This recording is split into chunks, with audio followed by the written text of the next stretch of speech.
Jasmine, Crockett, and Ted Cruz face off in a fiery congressional hearing as billions of taxpayer dollars are being funneled into failing private schools under the guise of school choice.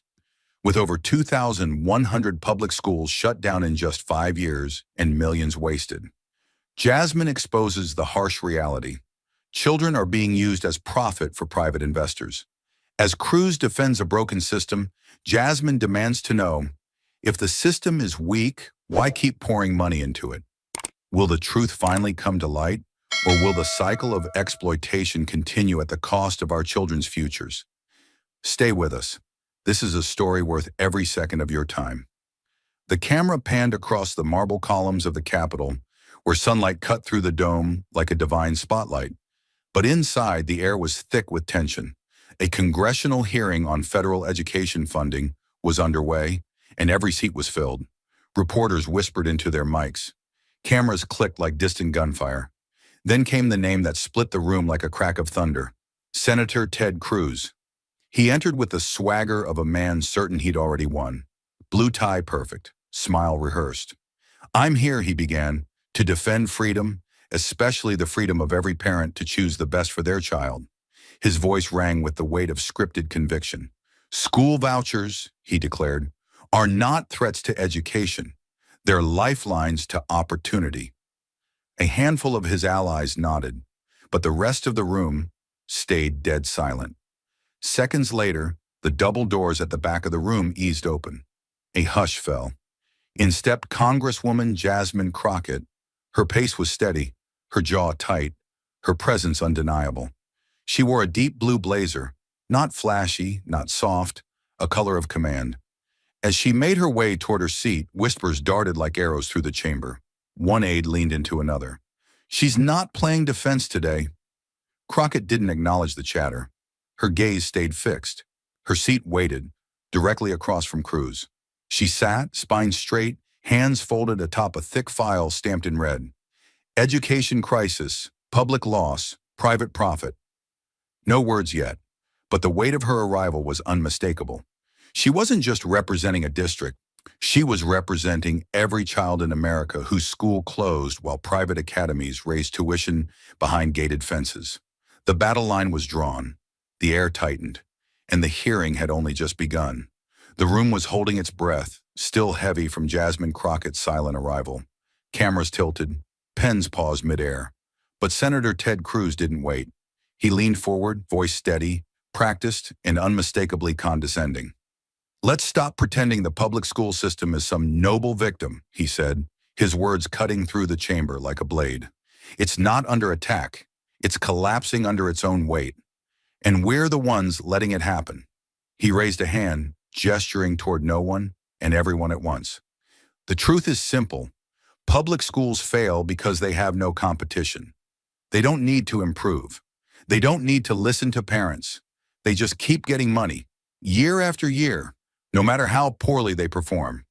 He let that sink in, eyes sweeping across the panel, daring someone to interrupt. No one did. Then he went in harder. "Take my home state of Texas," he said, his tone sharpening like a prosecutor delivering Exhibit A. "Private schools, many of them small, faith-based, community-rooted, are delivering better results across the board. Test scores are higher. Classrooms are quieter. Kids are graduating and going to college, not jail." He paused, letting the weight of that last phrase land.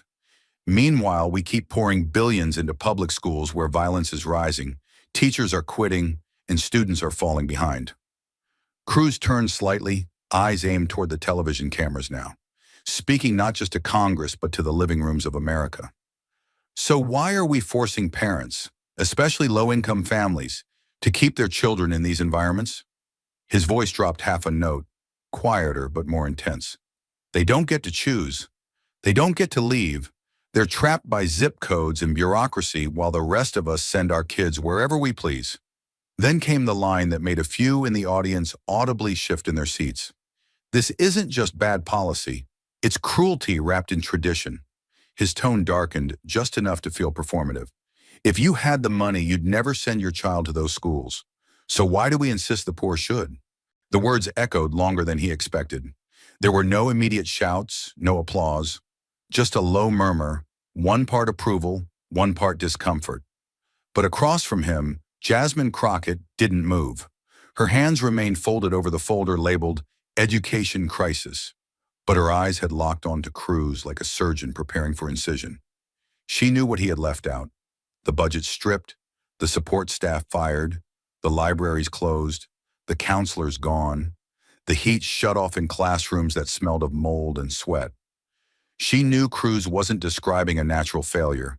He was describing the end result of a system that had been bled dry, and now he stood there, blaming the victims.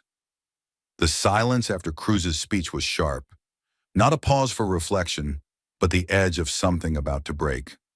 Jasmine Crockett sat motionless for a moment, her eyes trained on him like a surgeon reading a vital sign flatlining. Then she leaned slightly forward, not rushed, not flustered, controlled, surgical. Her voice, when it came, was low and calm, but carved with precision. "Choice," she said, as if testing the word for cracks. "That's a powerful word, Senator. You said it like it's universal, like it's guaranteed. But let me ask you, what choice does a family have when the only door you offer leads to a school they can't afford, can't access, and wouldn't be welcomed into even if they tried?" Her tone didn't rise, but the temperature in the room did. "What choice?" she repeated, firmer now. "When 78% of low-income families don't meet the entry requirements or can't afford the hidden costs of the very institutions you claim are lifelines?" She picked up a thin packet from her folder and held it between two fingers. This report, compiled by 3 education watchdogs, shows that most private voucher-accepting schools require application fees, mandatory interviews, parental involvement hours, uniform costs, transportation arrangements, and in many cases, church attendance. She dropped it flat on the desk. The sound was soft but final. "You're calling that choice? That's not a lifeline. That's a lottery where the house always wins and the poor always lose." Her voice never wavered, but her eyes were like coals catching flame. "You don't call it exclusion because the gate's technically open, but you surround it with requirements designed to push families out before they even get a foot in." She shifted in her chair, face steady but fierce, like someone who had carried too many stories from too many parents who couldn't afford another rejection letter. "And let's be clear, these aren't luxury extras. They're barriers dressed up as standards. And while those barriers go up, the public schools in my district, the schools that do take everyone, are bleeding staff, closing programs, and turning libraries into storage closets because of the very policies you're defending." She paused, scanning the room. "So again, I ask, what choice are we really talking about, Senator? Because from where I'm sitting, it's not a choice. It's a carefully constructed illusion that leaves our most vulnerable families out in the cold." Again. The tension in the room thickened, but Jasmine Crockett didn't blink. Her gaze was fixed, her tone colder now, measured, deliberate, like a surgeon walking toward a wound no one else dared to touch. She didn't raise her voice. She didn't need to. Instead, she reached into the folder before her and withdrew a thick, stapled packet, printed on plain government letterhead. The Department of Education seal glinted under the overhead lights. She held it up slowly, for the panel and the cameras. "Since we're talking about facts," she began, her voice low and controlled, "let's use real ones. Public, verified, impossible to ignore." She tapped the front page once with her finger. "This is a federal report, not opinion, not speculation, just numbers. Brutal, unavoidable numbers." Her eyes moved deliberately across the room, pinning each official in place.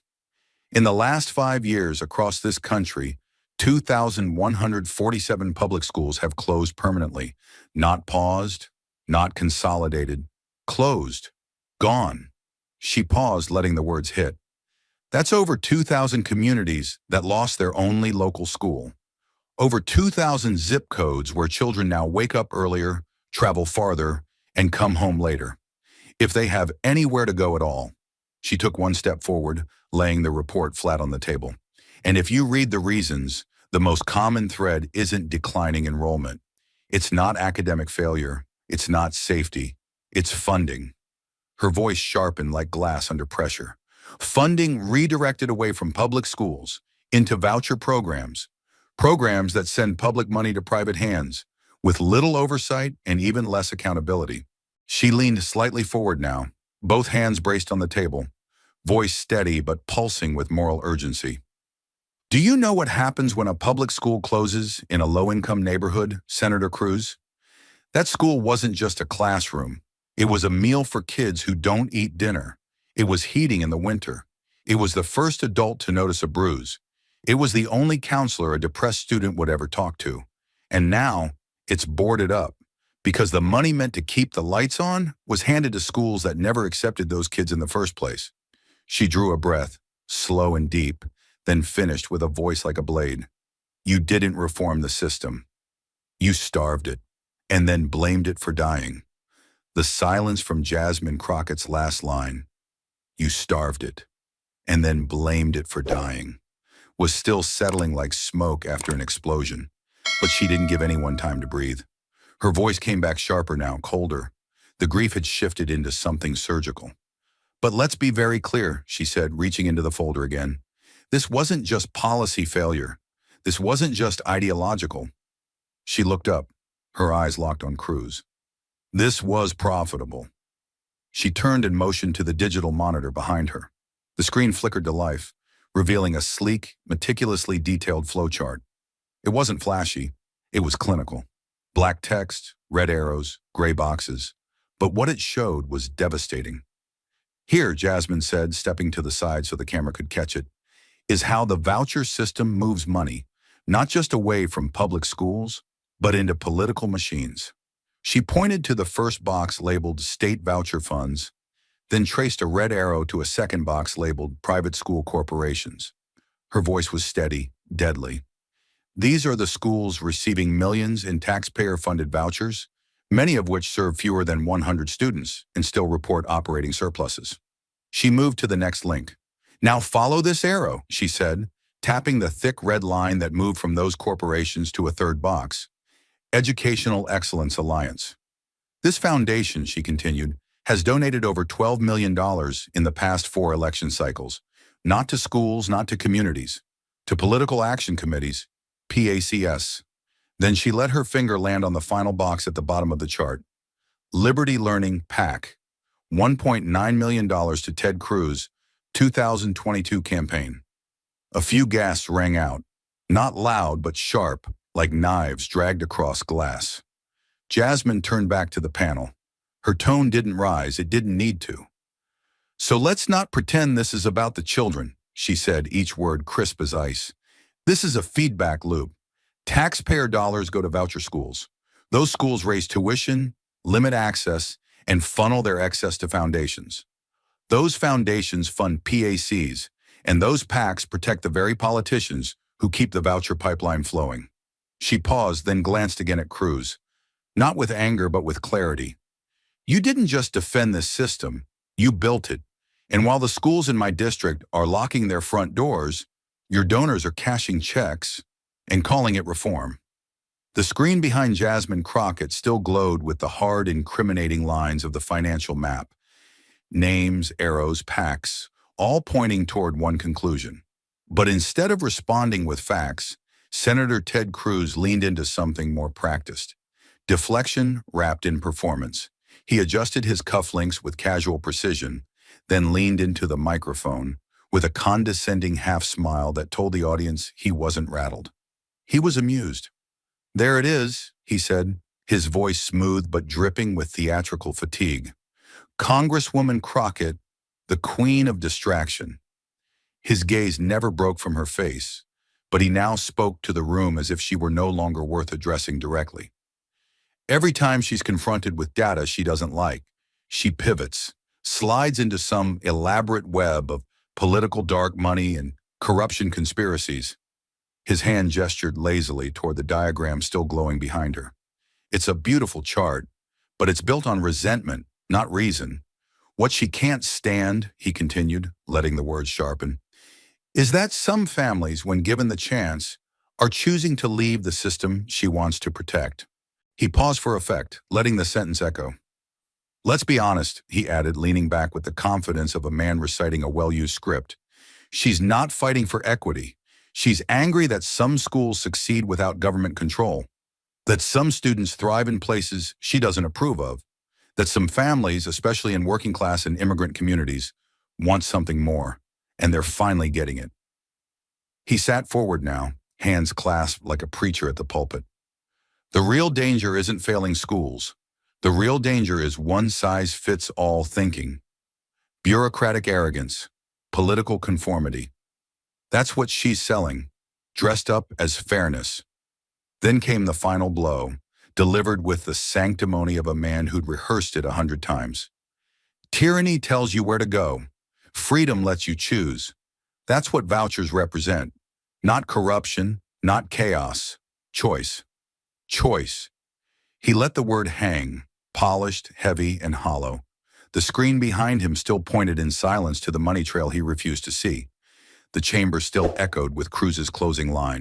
Freedom lets you choose, like a bell rung in a cathedral. But Jasmine Crockett didn't blink, didn't shift, didn't smile. She simply let the silence stretch, let the weight of his words hang in the air, long enough for everyone to hear how hollow they truly were. Then she leaned forward, her voice calm but charged with something electric, controlled fury, rooted sorrow, unshakable truth. Freedom, she said slowly, as if testing the word herself. It sounds noble, it sounds patriotic, but let's not confuse the poetry of freedom with the practice of it. Her eyes moved across the room, not just toward Cruz, but to the other lawmakers, the press, the cameras, the families watching. Because freedom is just a beautiful word, unless you actually have access to it. Her voice didn't rise, but the tension in the room did. You can paint choice in red, white, and blue, but if the doors it leads to are blocked by application fees, transportation deserts, biased enrollment tests, and tuition gaps, then that's not choice. That's exclusion dressed up in democracy. She reached for a page in the report she had previously referenced and held it without reading. She already knew what it said. In the communities I represent, freedom doesn't come in brochures and policy slogans. It comes in questions like, can my kid walk to school safely? Will there be lunch if I can't afford groceries this week? Will the nurse be there on Monday when his asthma flares up again? Her voice cracked slightly, not from weakness, but from carrying too many stories that never made it to the floor of this chamber. When those basic questions go unanswered, your version of freedom becomes something else entirely, a weapon of privilege, a story told by those who never had to knock on a locked door. She looked directly at Cruz again, her words now precise and unrelenting. So no, Senator, don't tell me this is about freedom, because real freedom doesn't ask you to prove your worth before giving your child a future. Real freedom shows up for everyone. The weight of Jasmine Crockett's last line, real freedom shows up for everyone, had barely settled before she drew the room deeper into the numbers, into the quiet brutality that lived beneath the rhetoric. Her hand moved with quiet finality as she lifted a single-page report from the stack before her and laid it flat on the table. She didn't need theatrics. The facts were incendiary on their own. This, she said calmly, tapping the document, is a longitudinal study compiled by the National Center for Education Statistics in partnership with the Urban Policy Research Institute, two of the most respected, nonpartisan bodies in this field. She looked up, her eyes hard. It tracked the outcomes of students who received vouchers and enrolled in private institutions over a 5-year period. Her voice dropped slightly, not for dramatic effect, but because what came next didn't need to be shouted. 85% of those students, 85, did not remain in those private schools beyond the second year. She let the number sit, no spin, no interpretation, just the raw devastation of truth. She stepped forward, the paper still in her hand. But now she wasn't just speaking as a lawmaker. She was speaking as someone who had seen this unfold in real time, on real streets, in real families. And the reasons weren't mysterious. They weren't random. They were painfully predictable. Her voice hardened, syllables sharp. The tuition went up. The academic support never arrived. And the moment a child fell behind, struggled with a disability, showed signs of trauma, needed extra help, they were told, "This isn't the right fit." Jasmine's eyes narrowed. Fit? That's the word they use when they're done pretending. She took a breath, steady but low. And if the child happened to be Black or Latino or spoke English as a second language, that fit was questioned faster. Less patient guidance, less grace, more doors quietly closed. Her voice, though controlled, carried the burn of a deep injustice. These schools have the legal right to dismiss any student they deem too difficult, too poor, too different. And they do, without accountability, without transparency, without even having to explain themselves to the public that funded them. She raised the page slightly again, as if daring someone to dispute it. So when we talk about 85% failing to stay, it's not failure, it's filtering.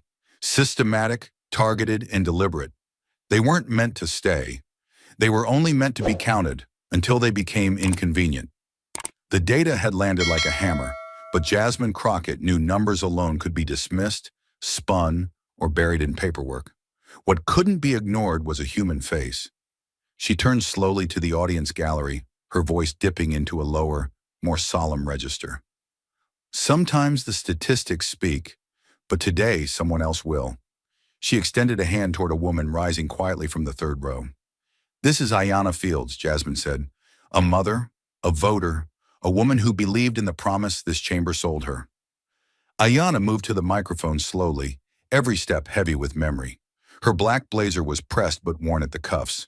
In one hand, she held a crumpled sheet of paper, a rejection letter. In the other, a small photo of her son in a bright red hoodie, eyes wide with joy. But Ayanna's voice didn't carry that same joy.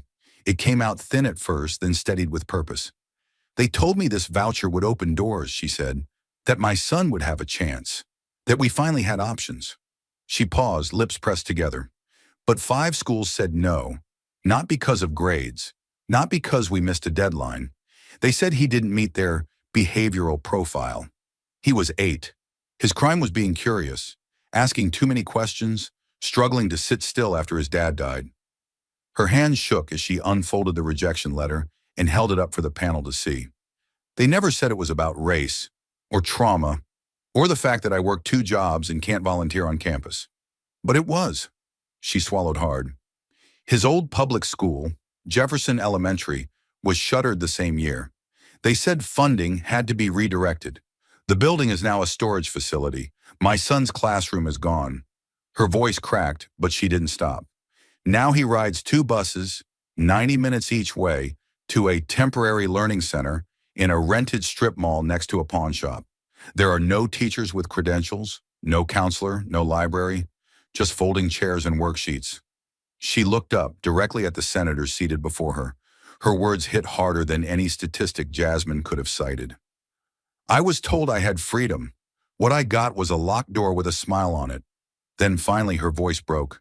"And my son, he thinks it's his fault, that he wasn't good enough, that he didn't belong." The room was silent. No shuffle, no whisper. Only the image of an 8-year-old boy smiling from a photo and a mother holding on to him with nothing left but truth. The weight of Ayanna Fields' story still hung heavy in the chamber, a wound left open. Jasmine Crockett didn't try to soften the moment. She turned it into fuel. Her posture shifted, voice tightening into something sharper, colder, more deliberate. She stepped toward the touchscreen on the panel, tapped once, and the monitors behind her flared to life. The heading read in stark, all-caps font, "Internal Investigative Records, New Liberty Ed Foundation." "This," she said slowly, her tone like a courtroom indictment, "is what happens when public funds are handed over to private entities with no real guardrails." She gestured toward the screen. "The New Liberty Ed Foundation has received just over $120 million in taxpayer-funded vouchers in a span of 4 years. $120 million. Meant for students, meant for classrooms." She paused, her gaze scanning the panel. "And how many operational schools does this organization currently maintain?" She let the question settle, then answered it herself. 3. Just 3 schools. Not 30. 3. Her voice cut through the air like a blade through cloth. That's $40 million per school, none of which are accredited and one of which doesn't even meet state safety code. She tapped the screen again. The display shifted, now showing a breakdown of disbursements: $3.2 million in executive bonuses, $4.5 million in consulting contracts with unnamed vendors, $8.9 million in real estate acquisitions for future campus expansion, none of which ever materialize. These aren't investments in education, Jasmine said, her voice steady, bitter with truth. They're cash extractions disguised as reform. Then from a speaker mounted in the ceiling, a pre-recorded voice began to play. It was clinical, dispassionate, unmistakably damning. This is a verified excerpt from the independent forensic audit of the New Liberty Ed Foundation, the voice said. Over 68% of expenditures were categorized as administrative or indirect, with no documentation provided for 5 of the 8 claimed campus sites. Investigators were unable to verify enrollment at 2 locations. One address listed as a school was found to be an abandoned dry cleaner. The room went still, dead still. Jasmine didn't blink. "That's where your child's voucher went," she said quietly. "To a building with no lights, no desks, no teachers, just an empty shell wrapped in tax-funded promises." She looked back at the panel, then slowly around the chamber. "This isn't just waste. It's an engineered betrayal. And the people behind it didn't just take our money, they took our trust, and they used our children's names to do it." The damning audit had barely finished resonating across the chamber. Its final image, an abandoned dry cleaner posing as a school, still etched in the minds of everyone watching. But Senator Ted Cruz, visibly cornered, straightened in his seat and made a calculated pivot. His voice was more restrained now, tinged with frustration, masked as reason. He clasped his hands and leaned in as if guiding the room back to what he considered reality. "What we're witnessing here," Cruz said, carefully measured, "isn't a condemnation of school choice. It's a reflection of weak enforcement, poor management, bureaucratic sloppiness." His words came fast, layered with controlled indignation. "You don't throw out an entire movement because some administrators failed their oversight duties. That's not a policy failure. That's an execution flaw. We don't abandon innovation because the regulators fell asleep. We strengthen the guardrails. We increase transparency. We fix what's broken in implementation, not in principle." He paused, scanning the room like a professor lecturing a stubborn class. "The intent remains noble. The misuse of funds is unacceptable. But that's on the system, not on the solution." He might have continued, but he didn't get the chance. Jasmine Crockett didn't wait for him to finish adjusting the narrative. She leaned forward slowly, eyes fixed and voice low, but packed with unshakable force. "If you know the system is weak, Senator, then why keep feeding it?" The room snapped to stillness. There was no echo, no delay, just the heavy silence of impact. Her gaze didn't waver.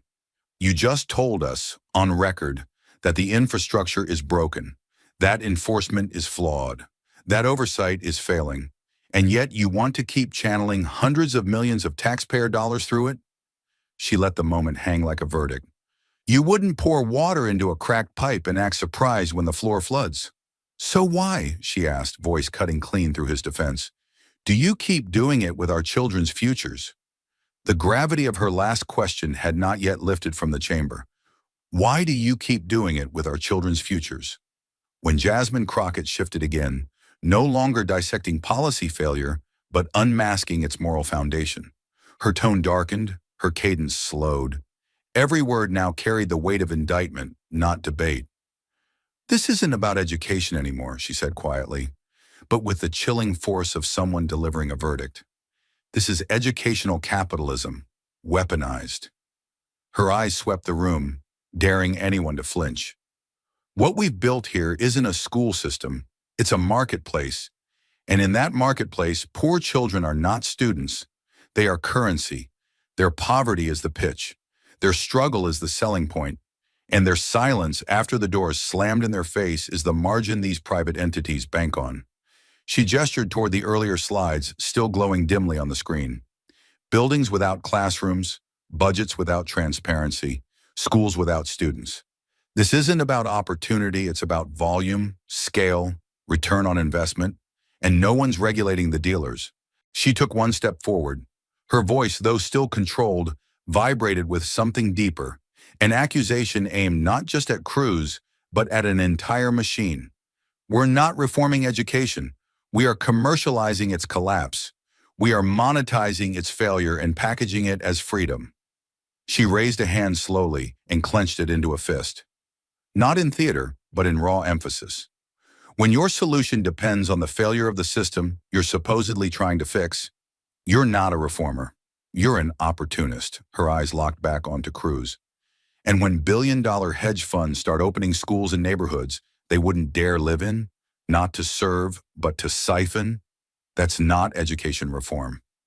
That's exploitation with a tax ID. The air was thick, unmoving. Jasmine finished without theatrics, only truth. This is not a path to justice. This is a business model built on abandonment.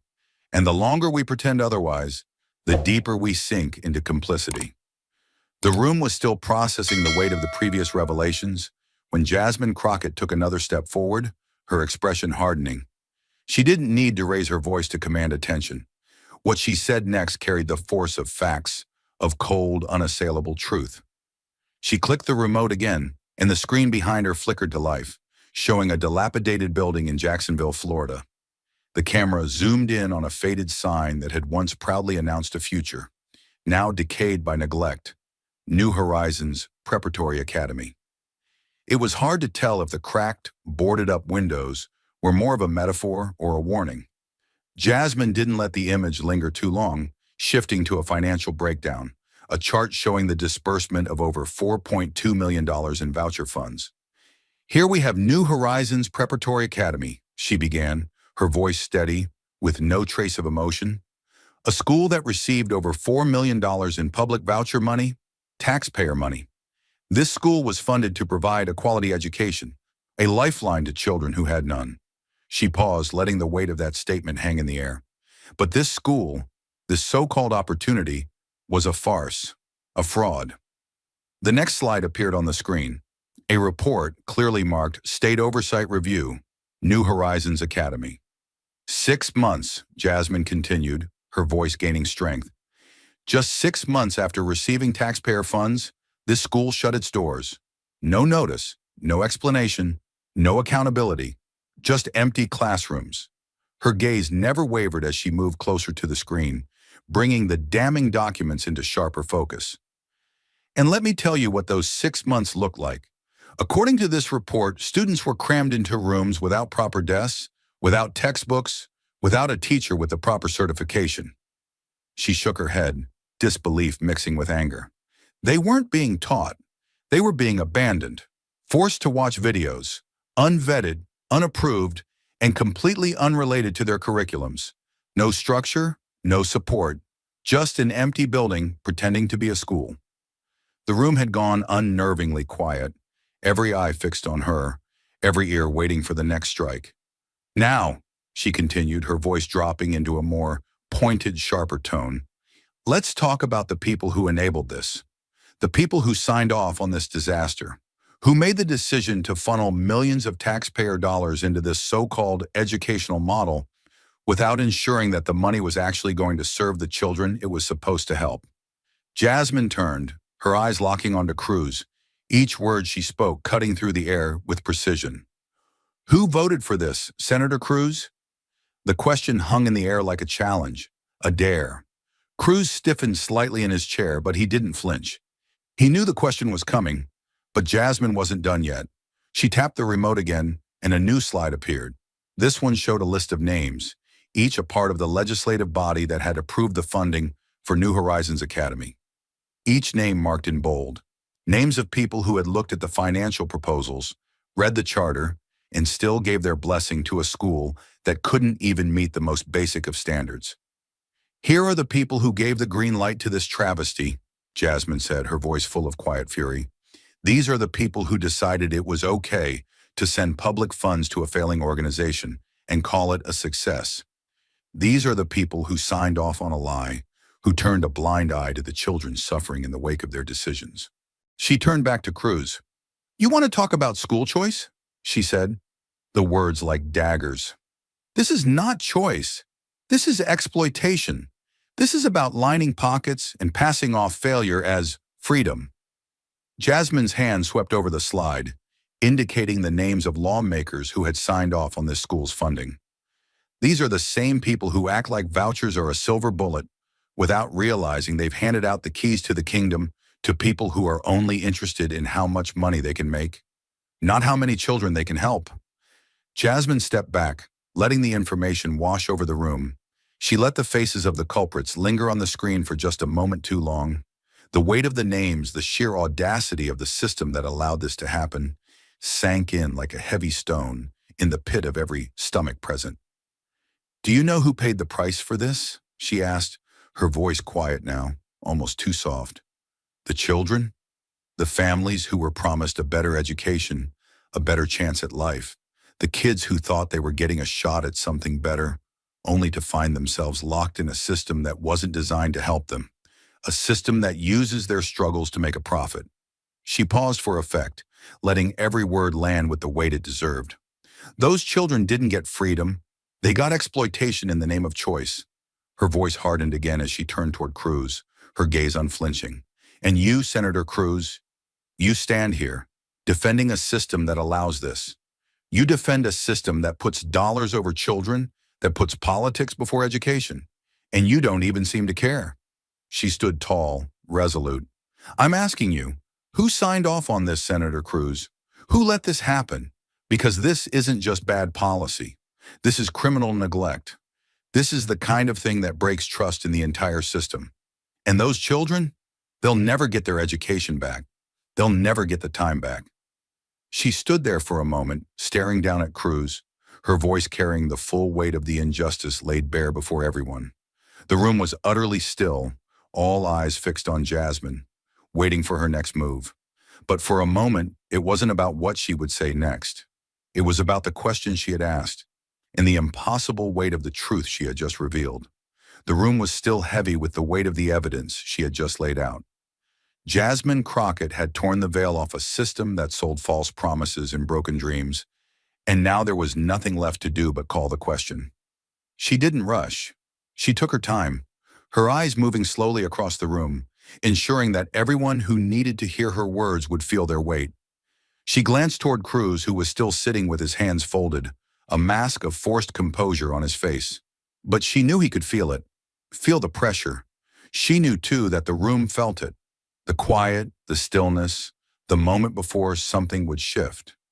Then, with a quiet, deliberate movement, she turned toward the cameras, her gaze never wavering from the lens. The lights above her flickered slightly, casting a soft glow on her face. The audience, as if instinctively knowing what was coming, held their breath. Her voice, when it came, was as steady as ever. No shout, no outburst, but every word wrapped in truth so sharp it could cut through steel. "If your policies are truly about the children, Senator Cruz," she began, her eyes never leaving the camera, "then why is it that the vast majority of those children are left in silence, unable to speak for themselves? Their schools shut down, their futures stolen. And yet, not one of you here has spoken up?"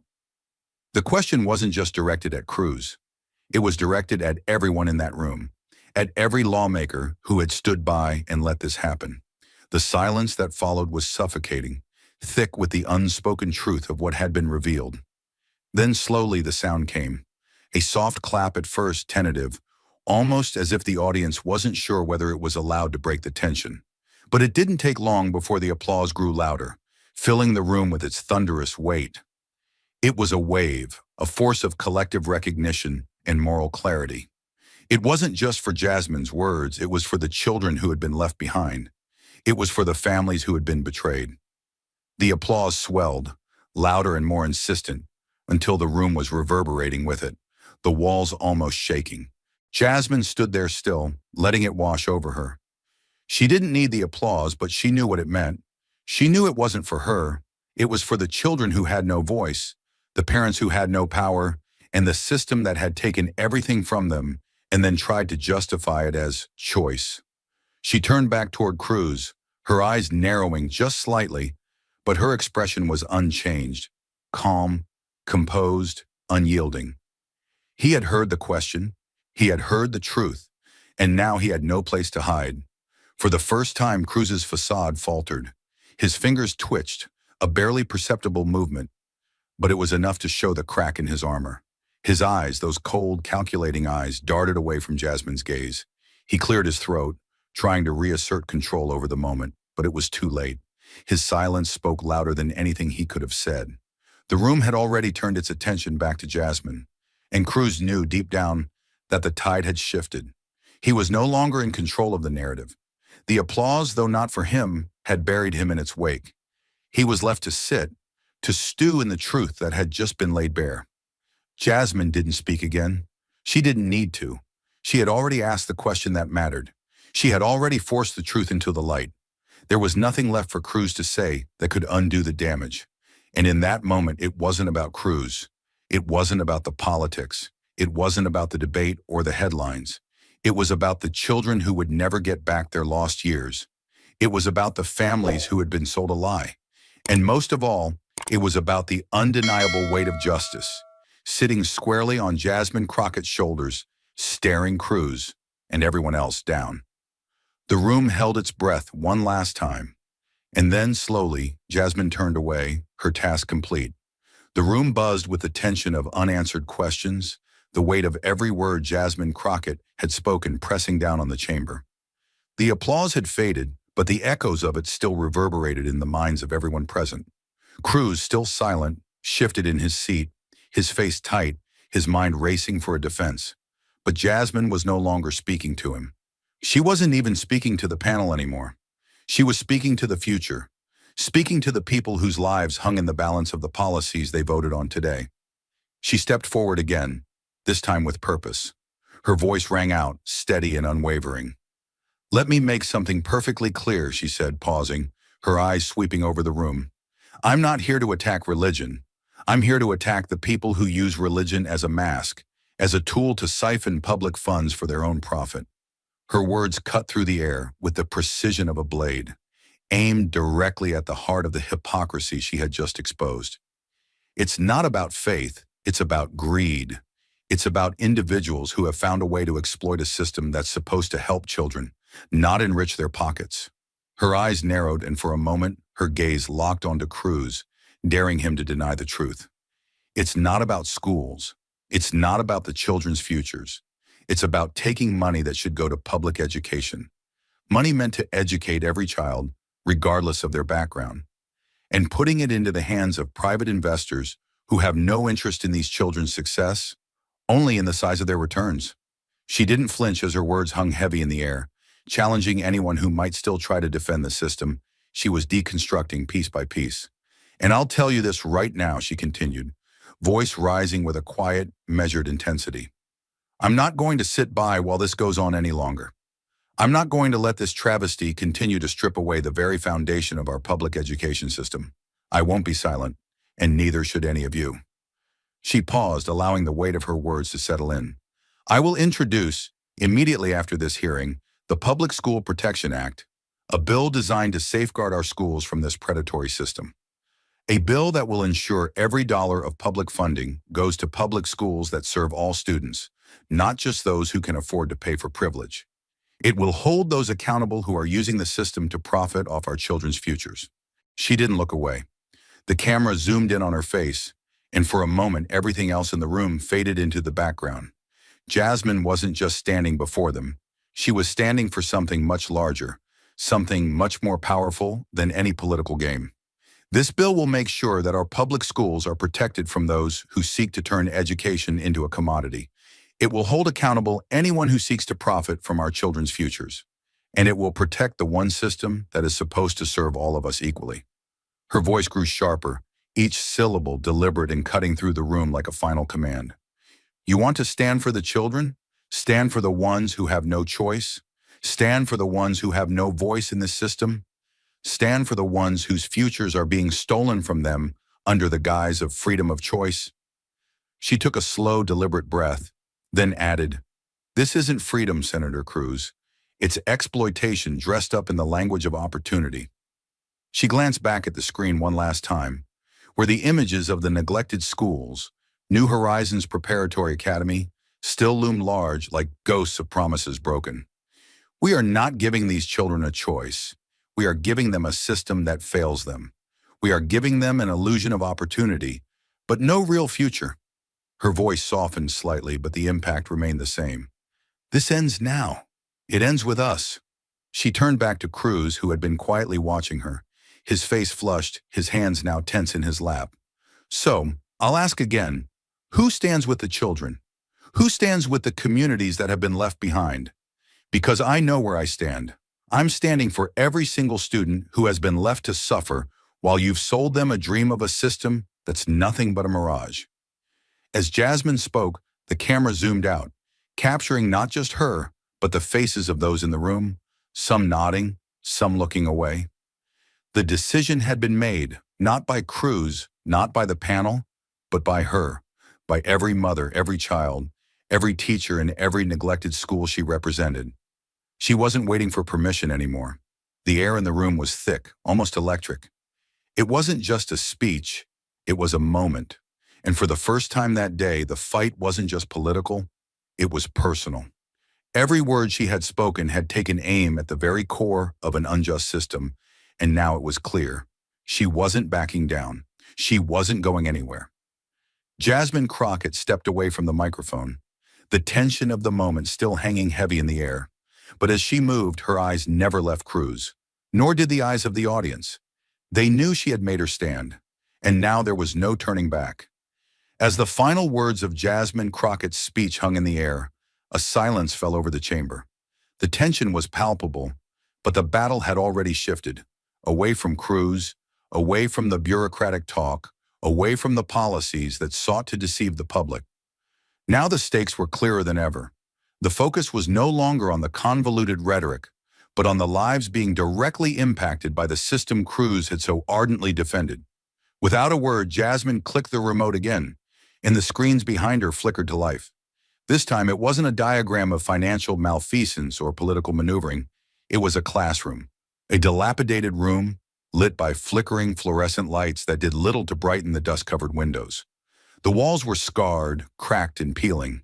The desks, mismatched and worn, sat in rows like forgotten soldiers, each seat carrying the weight of dreams unfulfilled.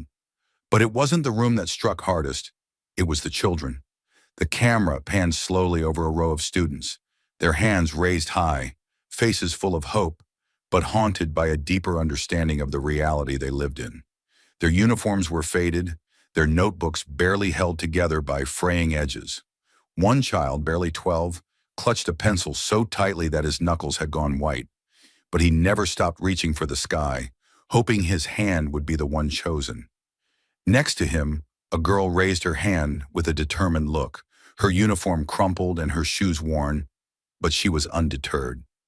Each face in that room, despite the weariness of the world they faced, still clung to that small hope.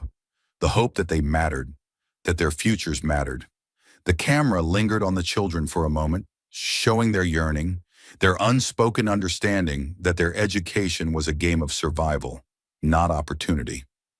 The room was still, yet in their eyes there was a quiet revolution, an unvoiced cry that no one in power was hearing. And then, in bold, stark letters across the screen, a question appeared. Who is truly being educated and who is being sacrificed? The question burned into the minds of everyone watching, a question that couldn't be ignored or dismissed. The silence that followed was deafening. The weight of it all hung in the air like the thickest fog, clouding every rational explanation, every politician's defense.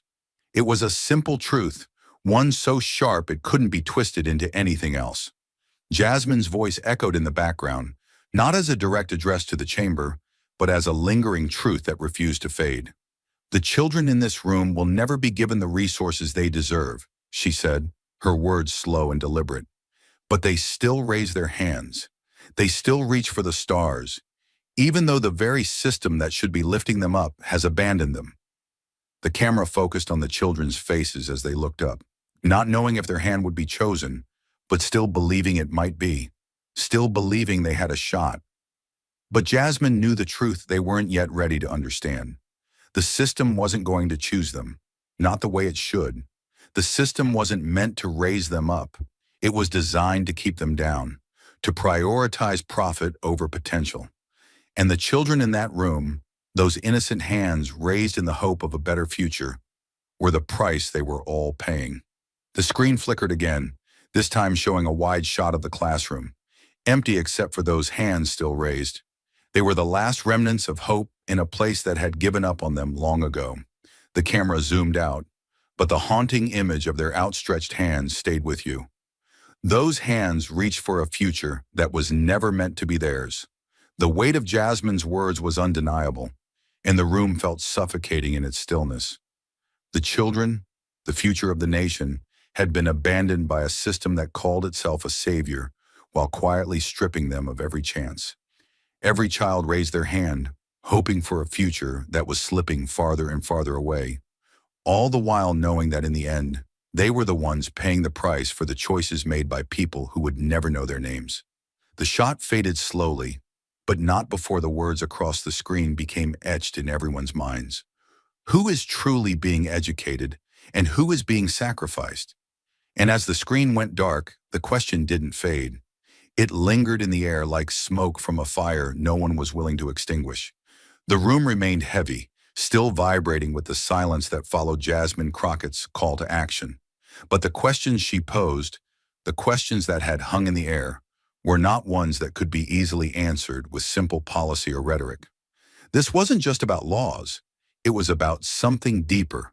It was about lives, real, fragile, struggling lives that were caught in the crossfire of systems designed to profit from their pain.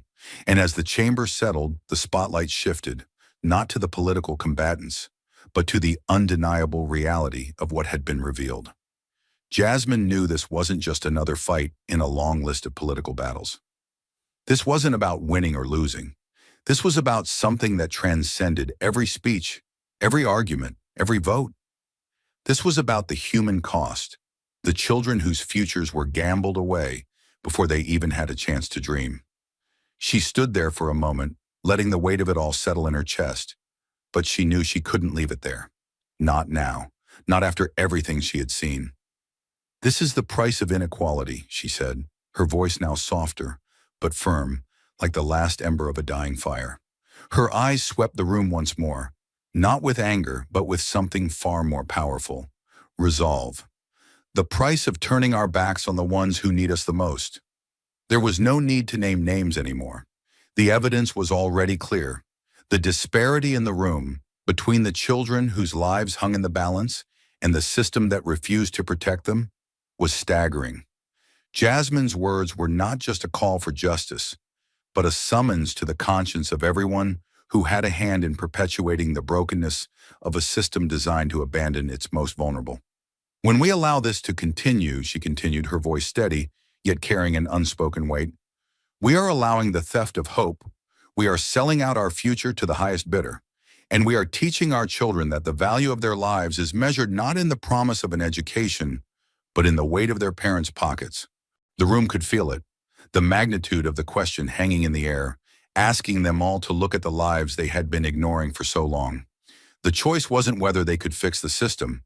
It was whether they had the courage to recognize the injustice that had already taken root.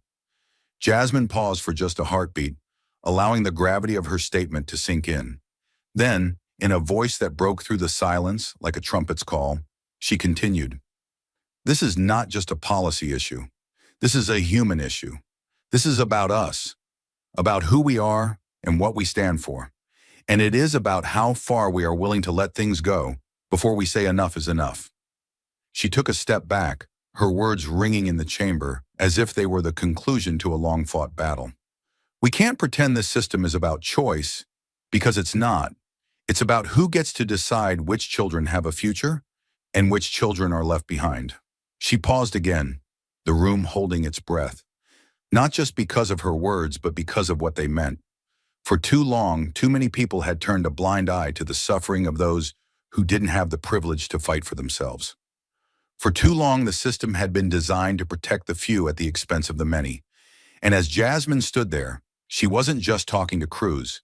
She was talking to every person in that room, to every person who had the power to change the course of a generation. "We can no longer be passive," she said, the challenge now clear in her voice, the final call to arms. "We must demand that our future, the future of our children, be built on something better than the bones of broken promises. We must demand that education become a right, not a privilege. That every child, regardless of their background, deserves the opportunity to rise, to learn, to grow." Her words echoed throughout the room, their resonance undeniable. If we believe in fairness, in equality, in justice, we must act. If we believe that every child deserves the same chance at success, we must make that belief our reality. As she finished speaking, the gravity of her words settled on everyone present, and for a long moment it was as though time itself had come to a halt. The silence wasn't just a pause, it was the deep, collective acknowledgement of the brokenness that existed. The silence was the space where every person in that room was confronted with the truth that had been laid bare by Jasmine's words. The choices they made in the next moments would not only define their political legacies, but would determine the lives of those children whose futures were on the line. "This is not a political game," Jasmine continued, her voice softer now, yet no less commanding. "This is a fight for the soul of our nation. This is a fight for what we stand for. And I will not be quiet until those children have the future they deserve." Her words left a ringing silence in the chamber. The faces of the people in the room were hard to read, but the weight of her resolve was unmistakable. The injustices she had exposed couldn't be ignored anymore. They were standing in the light, unprotected by the walls of bureaucracy and indifference that had hidden them for so long. She stepped back, looking directly at Cruz, then at the others who had been complicit in the system. She didn't need to say another word. Her stance, her unwavering conviction, her willingness to speak the truth. It was enough. The camera panned back over the empty classrooms, over the abandoned schools that were meant to uplift but had been gutted by greed and neglect. The children's hands, still raised in silent defiance, had been the ones left behind, the ones whose futures had been bartered away. And Jasmine, standing at the forefront of this fight, wasn't just asking for change, she was demanding it. It's time we asked ourselves, what is the future worth? And who will we be when it's gone? The tension in the room still crackled, like the final moments of a storm. The truth Jasmine Crockett had just exposed hung in the air, the weight of it pressing down on everyone present. The echoes of the damning revelations hadn't yet faded, but Jasmine didn't let the moment linger too long. She had more to say. This wasn't about just winning an argument. This was about something bigger. It was about an entire system that had failed the very people it was supposed to protect. The children, the families, the future of the country. She stood still for a moment, taking a slow, deliberate breath. Her eyes swept across the room, making contact with the faces of the lawmakers, some still in shock, others looking away, unable to meet her gaze. Then she spoke, her voice steady, but filled with the weight of everything that had come before.